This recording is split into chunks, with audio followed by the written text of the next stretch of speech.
गगन आचार्य महाप्रज्ञा के मौके पर, शताब्दी के मौके पर प्रधानमंत्री नरेंद्र मोदी का संबोधन। मैं ऐसा इसलिए कह रहा हूं क्योंकि मुझे मेरे जीवन में ये अवसर आचार्य श्री का विशेष स्नेह और आशीर्वाद का सौभाग्य निरंतर मिलता रहा है।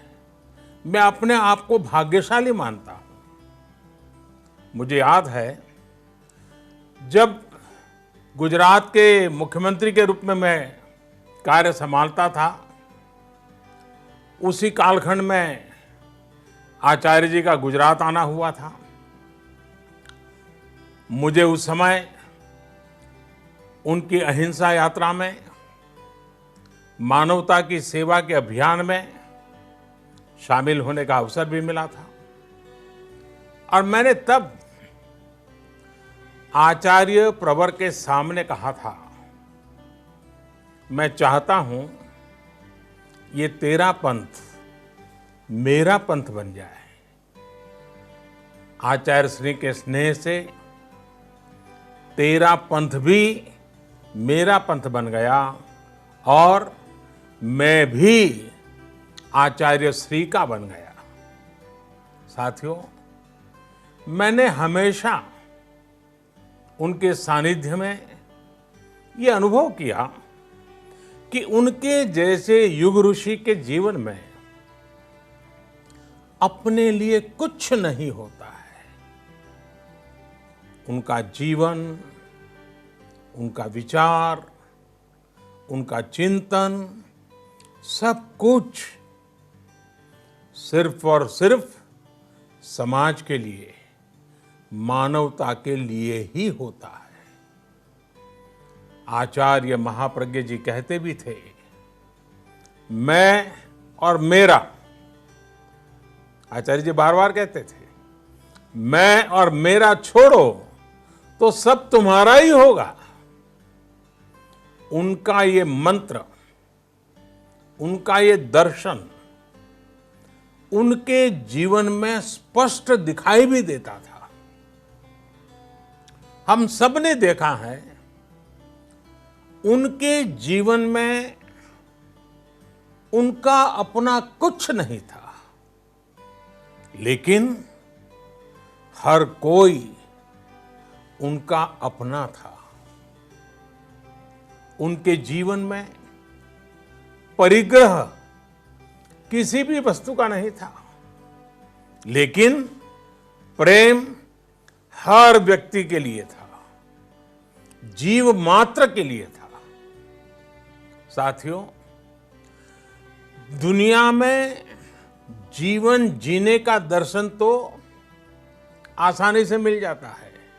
आज तो गूगल गुरु को पूछोगे तो भी मिल जाएगा, लेकिन इस तरह का जीवन जीने वाला आसानी से नहीं मिलता।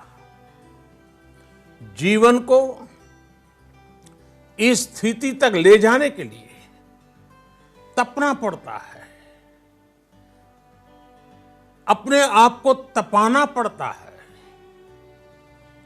समाज और समाज की सेवा के लिए खपना पड़ता है, तिल तिल जलना पड़ता है।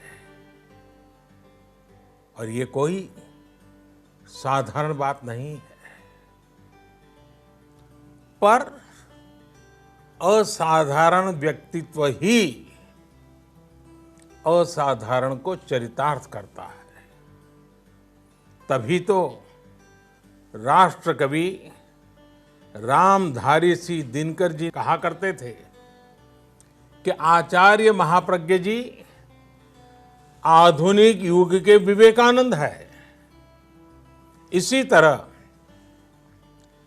दिगंबर परंपरा के महान संत आचार्य विद्यानंद जी महाप्रज्ञ जी की तुलना जब करते थे तो कहते थे कि डॉक्टर सर्वपल्ली राधाकृष्णन जी उनकी याद दिलाते हैं, उनकी बराबरी से सोचते थे। आचार्य महाप्रज्ञ जी ने जो साहित्य रचना की, जो ज्ञान परोसा, वो अद्भुत थी। हमारे श्रद्धेय अटल बिहारी वाजपेयी जी, जो खुद भी साहित्य और ज्ञान के इतने बड़े पारखी थे, वो अक्सर कहते थे कि मैं आचार्य महाप्रज्ञ जी के साहित्य का, उनके साहित्य की गहराई का, उनके ज्ञान और शब्दों का बहुत बड़ा प्रेमी हूं। ये वाजपेयी जी कहते थे। वाणी की सौम्यता, मंत्र मुग्ध करने वाली आवाज, शब्दों के चयन का संतुलन, ये त्रिवेणी ईश्वरीय वरदान के बिना संभव नहीं होती है, और ये वरदान उन्हें प्राप्त था। साथियों, आप भी आचार्य श्री के साहित्य को पढ़ेंगे, उनकी बातों को याद करेंगे, तो आपको भी अनुभव होगा कितने ही महापुरुषों की छवि उनके भीतर थी, उनका ज्ञान कितना व्यापक था। उन्होंने जितनी गहराई से अध्यात्म पर लिखा है, उतना ही व्यापक विजन उन्होंने फिलॉसफी, पॉलिटिक्स, साइकोलॉजी और इकोनॉमिक्स जैसे अनेक विषयों पर भी दिया है।